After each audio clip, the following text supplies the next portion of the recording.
أعوذ بالله من الشيطان الرجيم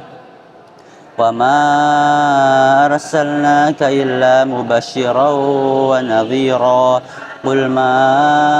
أسألكم عليه من أجر إلا من شاء أن يتخذ إلى ربه سبيلا فتوكل على الحي الذي لا يموت وتوكل على الحي الذي لا يموت وسبح بحمده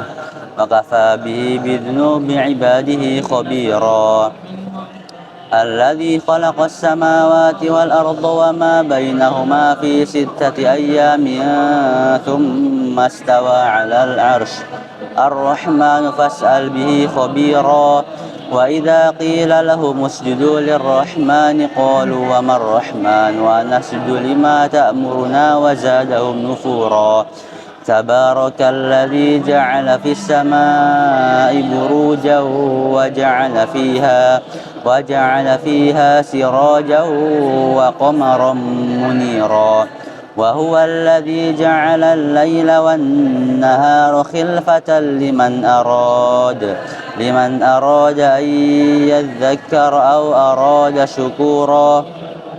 وعباد الرحمن الذين يمشون على الأرض هونا وإذا خاطبهم الجاهلون قالوا سلاما والذين يبيتون لربهم سجدا وقياما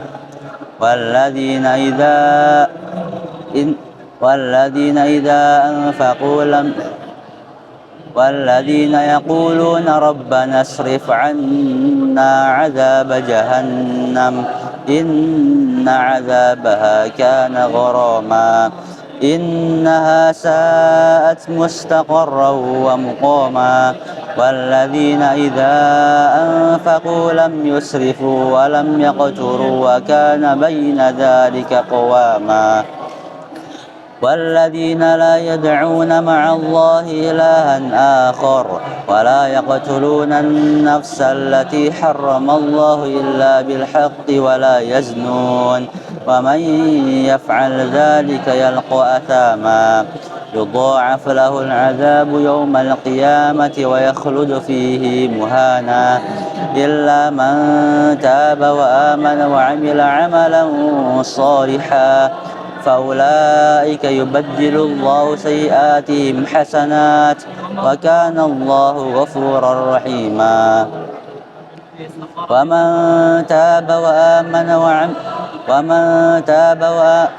ومن تاب وعمل صالحا فإنه يتوب إلى الله متابا والذين لا يشهدون الزور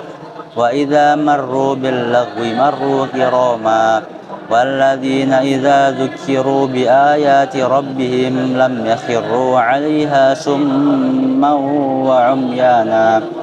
والذين يقولون ربنا هب لنا من أزواجنا وذرياتنا قرة أعين واجعلنا للمتقين إماما أولئك يجزون الغرفة بما صبروا ويلقون فيها تحية وسلاما خالدين فيها حسنت مستقرا ومقاما